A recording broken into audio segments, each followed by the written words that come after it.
Hello, everybody, and welcome into the Phillies Talk podcast presented by Team Toyota. He's Jim Salisbury. I'm Corey Seidman, and this could end up being a pretty important week for Major League Baseball. A return-to-play proposal has been submitted by the owners. It's now in the players' hands, really. And there's a lot to discuss here, Jim. There's the revenue split. There's the length of the season. There's the adjustments to the playoff format.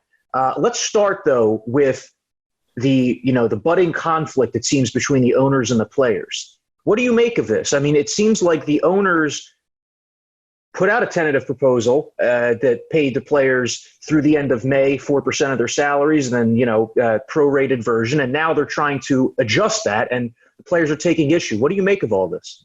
There's a lot to it. Basically, the dispute kind of at its root is over they had that agreement back in March about when baseball returns, they would prorate the salaries. But there was also wording in there that said, they could re-examine the agreement depending on how things shook out with the virus and the delay and whatnot. And, players that are the union is saying, well, we had an agreement on prorated. The MLB commissioner's office is saying, well, we had language in there that allowed us to re-examine the situation. So that is kind of the crux of the dispute, and from that has grown this salary dispute. MLB would like to do more than just prorate salaries. They would like to, because of the shutdown and the length of it and the lack of revenues, they would like to adjust salaries. Reduce salaries, and they would like the players to concede to that, and the players obviously the union, I should say, is fighting that because of the proposed revenue split. It sounds like a salary cap. The union is always going to fight a salary cap. That is a toxic expression in their minds. I've seen a lot of these disputes over the years, and oftentimes early in these disputes, there's rancor. Both sides dig in and eventually try to work toward the middle. Obviously, they have work to do. And if there's ever a time where they need to dig in and not make money an issue, it's right now with people getting laid off, 15% unemployment, people dying, cities paralyzed by this virus. They need to put it aside and not make money an issue. Because it looks bad and it could end up being bad.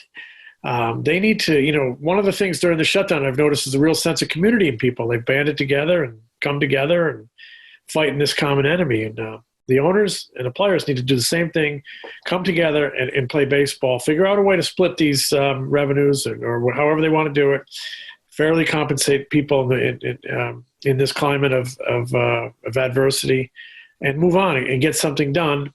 If indeed they can play, because to me, it's still the big challenge is the health of everyone, and baseball needs to defer to the health experts and the governments about where this virus stands and if they can indeed play. We don't even know if all these cities are going to be open. Toronto is going to be a problem. I would think New York's going to be a problem with that high mortality rate. Focus on the important things. Getting approval and from the health folks and the health experts, and not money. Don't make this an issue. It's going to really look bad, and it could be, it's suicide. I don't know what they're thinking. You can't make money an issue. You got to figure this out, and if it's possible to play ball, go play ball. Yeah, I mean, everybody in every form of society right now is compromising, and the owners are going to have to compromise. The players are going to have to compromise. Nobody benefits if there's no season. Nobody benefits if they can't reach an agreement and players don't make any version of prorated money. So, I mean, does this feel more like posturing, or do you see this as an issue that could be worked out quickly? It's weird because there are all these ideas that are presented right now, yet it seems to be growing pessimism from players. If you look at what some players are saying, this also pertains to the health issues that are not firmly in place yet. In regard to what happens if a player does test positive or a groundskeeper tests positive. Well, to answer your question, is it posturing? There's always posturing in these negotiations. That's why And do they have to come up with an answer quickly? Yes. Yes, they need to get an answer and figure this thing out and how they're going to get back on the field. And coming up with an answer soon will be a good thing because set a deadline. Deadlines drive deals. I remember covering these labor disputes and sitting outside the commissioner's office and the union on Park Ave in Manhattan.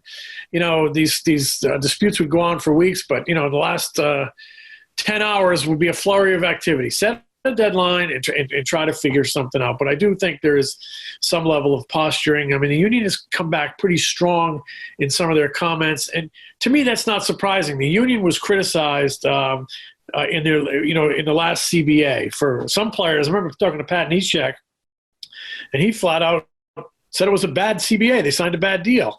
And there's been a lot of folks who've been critical of the last deal that the union agreed to. So it's not surprising to me that the union is digging in and trying to flex its might a little bit. But I think if both sides give a little bit, realizing this is an unusual circumstance and unusual times, and I still think they can come up with a plan. I still think the majority of players I talk to, their main concern is the health of their families, themselves, and all the people around the game. So if they can, solve those matters, I think they need to figure out a way to solve the financial matters. And if they can, come up with reasonable assurances of people's health, I think, you're going to have players and players' wives saying, okay, you're not going to make $15 million this year, but maybe you can make 7 or 8 to play baseball. Get out there and play baseball. That's kind of what I'm banking on, that common sense is going to prevail and everybody's going to get back on the field, because if you get back on the field for a shortened season, there is going to be a pot of gold at the end if you can stay on the season. The possibility of another shutdown is real if this thing flares up again. But there could be a pot of gold, and that's called the postseason. Very lucrative for both sides. Maybe you adjust the take in the postseason and how that's split up to try to bridge some of these differences. Phillies Talk is presented by Team Toyota, and Team Toyota is kicking off a new season with safety, savings, and service. Visit today at teamtoyota.net to be part of the team and stay on the road to victory. Yeah, I think that everybody has to be realistic too about what the flare up that you just mentioned. I mean, early July, which has been the proposed start date, we're looking at about 6-7 weeks away from that. Well, in South Korea, where the KBO started playing earlier this month, over the weekend there was a report that bars and nightclubs in South Korea have now been closed for 30 days after health officials tracked 13 new cases to a single person who attended 5 nightclubs and bars in Seoul. So nightclubs and bars closed for 30 days. The reopening of schools in South Korea has been postponed by a week. And, the KBO sees this, and there's some nerves there too. MLB sees this. I mean, if you look at throughout the world, South Korea has done as good a job of mitigating coronavirus really as any country in the world. And even there, this has the potential to open back up. And it seems like the worst case scenario for MLB would be putting a plan in place, starting a season, and then a week into it, having to shut down again. Oh, that would be very difficult. But like you said, it's a real possibility, and it's one of the items on everybody's mind. What if you start up and have to shut down again? I mean, that's why they are, securing these buildings, these stadiums is going to be so important. Limiting personnel, and one of the things they're talking about now is essential personnel and defining essential personnel. Are they going to have full coaching staffs, full training staffs? Who's allowed in the clubhouse, who's not? Will media be present? I think there's a very real chance that the media coverage will be limited in person to maybe just television production folks so they can get these games on TV. So, just still a lot of questions, but they need to get the financial matter settled. They need to get the playing rules settled, because if you get the okay from the health experts, you need to mobilize and start training so you can get back on the field. And if you have to shut down again, you got to deal with it. But you can't shut down again until you start up again. So you got to start moving toward that, and I think you need to do it expeditiously.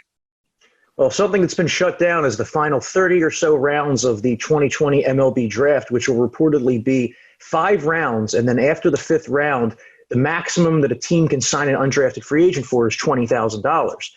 how do you think this is going to affect everybody who would have been drafted after the 5th round?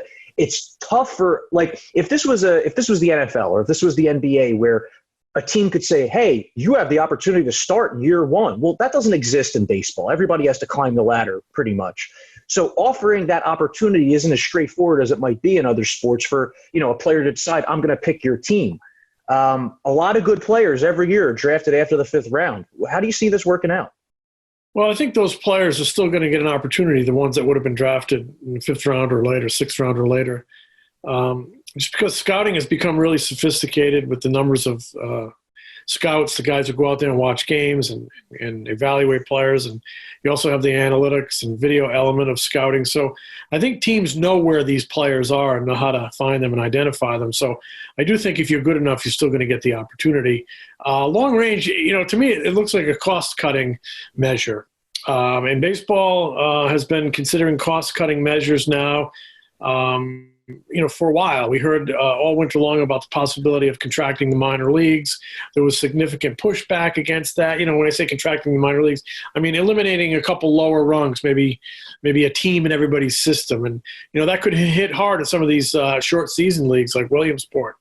But teams want to do that, and it's cost cutting because you look at this shutdown and it's facilitating a lot of the changes that MLB has considered over the years, like the DH.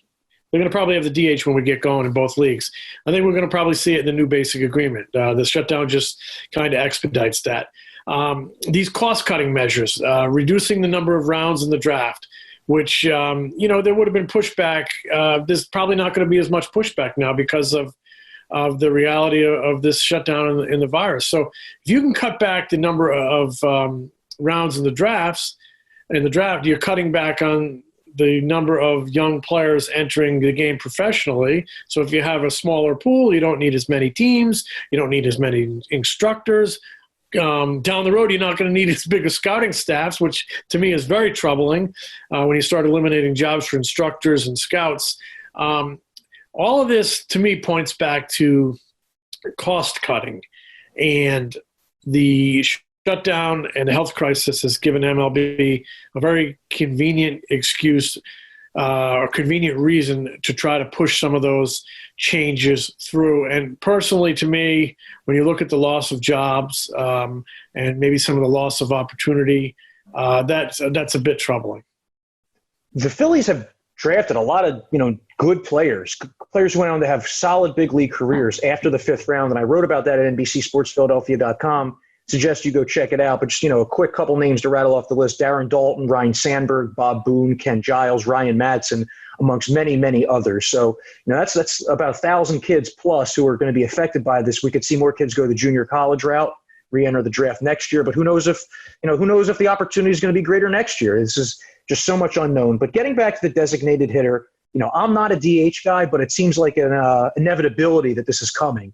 And the Phillies really are one of the teams that, if you look at the landscape of the National League, do appear well set up to play a designated hitter. They have Jay Bruce. They have Alec Bohm.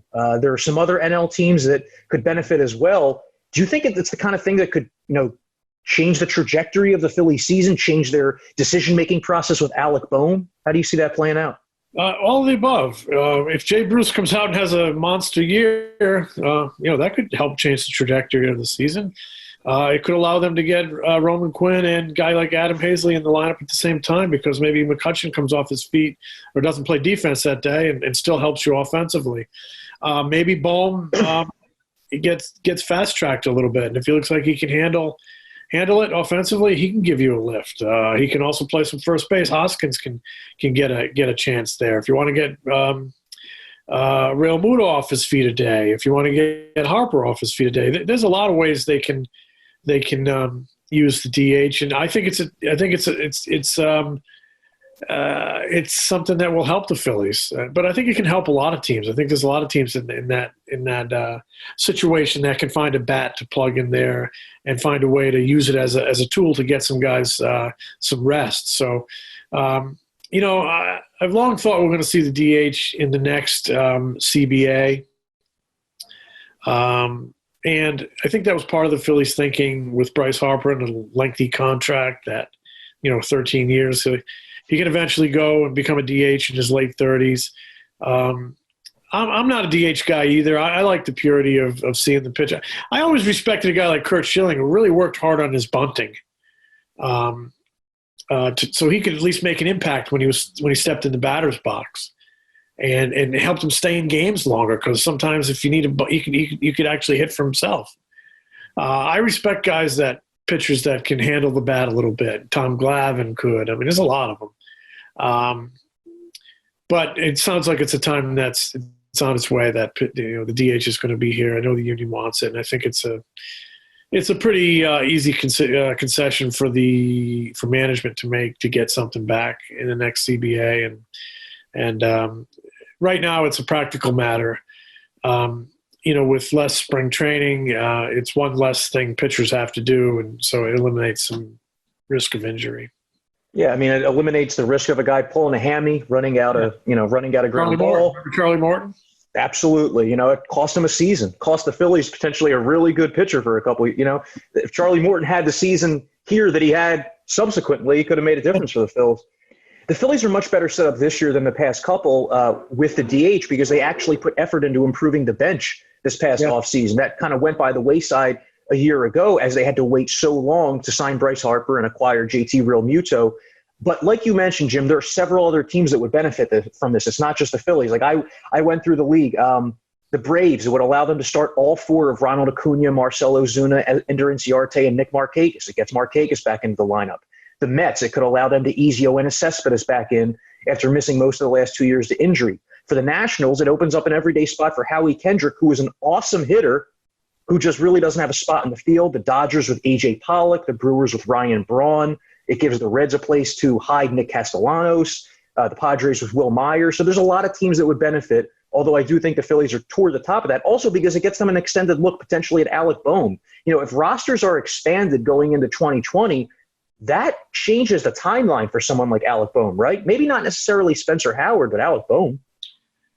Yeah, I think it could change the timeline on Alec Bohm. We're talking, framing it around the DH because his offense is ahead of his defense, right?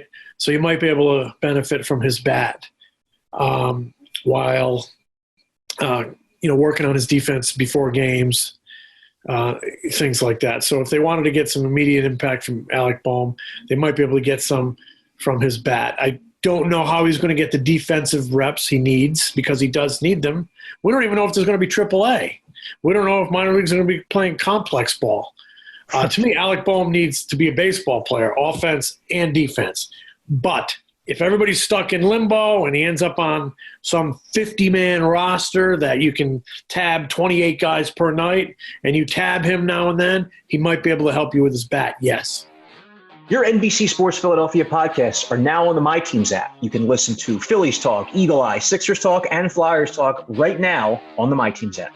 So we're starting a series this week at NBC Sports Philadelphia, peeking into an alternate universe of Phillies baseball. And what we mean by that is that we're looking at some of the lesser-known what-ifs. Like we're not looking at the Ryne Sandberg trade or the Greg Luzinski situation on defense in Black Friday 1977. We're looking at some of the more unheralded things that flew under the radar. And Jim, you began the series with a Cliff Lee home run that he allowed in 2011 and how it kind of changed the way that awards voting went. And then it's going to continue Tuesday with Roy Campanella, a Hall of Famer who has ties to this area. Run us through those two. Let's start with Campanella. Well, Corey, he's got more than ties to the Philadelphia area. He was a native Philadelphian, raised in North Philly, nice section, nice town section of town of the city. Used to watch games from the rooftops at Shibe Park. Local Sandlot legend, Simon Gratz High School. You can get any more Philly than that. He was one of the greatest catchers of all time. And he did not get an opportunity in the big leagues until he was like 26 years old because of his African-American heritage. Signed with the Dodgers, same team as Jackie Robinson. Actually, I think signed the same year Jackie Robinson signed and played in the minors, eventually came to the big leagues. and won 3 National League MVPs, hit 30 home runs 4 times and 42 home runs one year, led the league in RBIs one year. Was the best catcher in baseball. I mean, 3 MVPs, played in 5 World Series, is in the Hall of Fame. And so he's a North Philly kid. And you know what? He's playing in the Negro Leagues in Baltimore, and all he wanted to be was a Philly.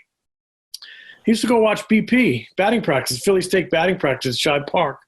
And I actually read his autobiography many, many years ago. I read his autobiography, and he was sitting in the stands one day watching BP at Shibe Park, and he asked the manager, said, you guys, I could really help you behind the plate. And the manager, to his credit, said, Campy, we love you. We'd love to have you. But this agreement, the rules here that are just so terrible. And he suggested he called upstairs to the GM, and he called up to the GM, and the GM said the same thing. We'd love to have you. And push came to shove. Jackie Robinson comes along, Branch Rickey comes along, and they end that foolish discrimination. And Robinson signs with the Dodgers, and Roy Campanella signs with the Dodgers, and becomes an MVP and a Hall of Famer, and all he wanted to be was a Philly. So in an alternate universe, he gets his tryout with the Phillies and plays for his hometown team. In an alternate universe, there was no such thing as the color barrier in baseball. It's just a sad, sad time. And but Roy Campanella is a guy that has always intrigued me because he's such a great player. I always look at his plaques in Dodger Stadium, and I always think he could have been a Philly. And it's kind of the whole situation is especially the way I read it in his autobiography, when he's sitting there watching batting practice, dreaming of playing the Phillies, and can't get an opportunity.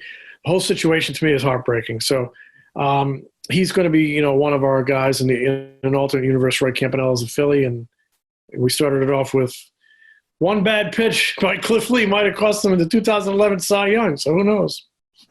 Jim, I think this is going to be kind of a learning experience for a lot of Phillies fans who were younger. Roy Campanella, I'm going to be honest, I did not realize that the guy had such strong Philly roots. And I knew he was a Hall of Famer. I mean, I remember going to the Hall of Fame when I was 10 years old and walking around with the room with the big busts, and my dad educating me on a lot of different players. And one of them was Roy Campanella. Just imagine slotting his bat into those Phillies teams of the early 50s alongside Richie Ashburn and Del Ennis. I mean, you look at some of the seasons Campanella had. How about 1953? He had .312 with 41 homers and 142 RBIs while playing every day behind the plate. I mean, that's unheard of these days. Yeah, he only played 10 years because he got to the big leagues late at age 26. He was playing pro ball at age 15 for the Baltimore Elite Giants, or the Elite Giants, I think they used to call them. At age 15, he's playing pro ball. So he plays 10 years in the Negro Leagues before he even comes to the big leagues. He only plays in the majors 10 years, makes the All-Star team 8 times. So, I too was introduced to him by my dad, when I was a kid, my dad, I had to do a book report. I think it was in 4th grade. And my dad employed some child psychology, because if he said, you should do a book report on Jackie Robinson, I wouldn't have done it. But, he waits a day or two and starts telling me the story of Jackie Robinson. And my dad saw him hit a triple once in Ebbets Field and how exciting it was. And then all of a sudden I'm like, wow. You should go to the library and get a book about him. Read about him. I think I'm going to do my book report about him. So I remember doing a book report about Jackie Robinson, all based on hearing the story of my dad seeing him hit a triple in Ebbets Field. So, and hearing about Roy Campanella, and just thinking that all he wanted to be was a Philly. And it's just really sad that that things were the way they were. I have today I have my Baltimore Black Sox shirt on. And a year ago at this time, I visited the Negro League Museum in Kansas City. We were there with the Phillies.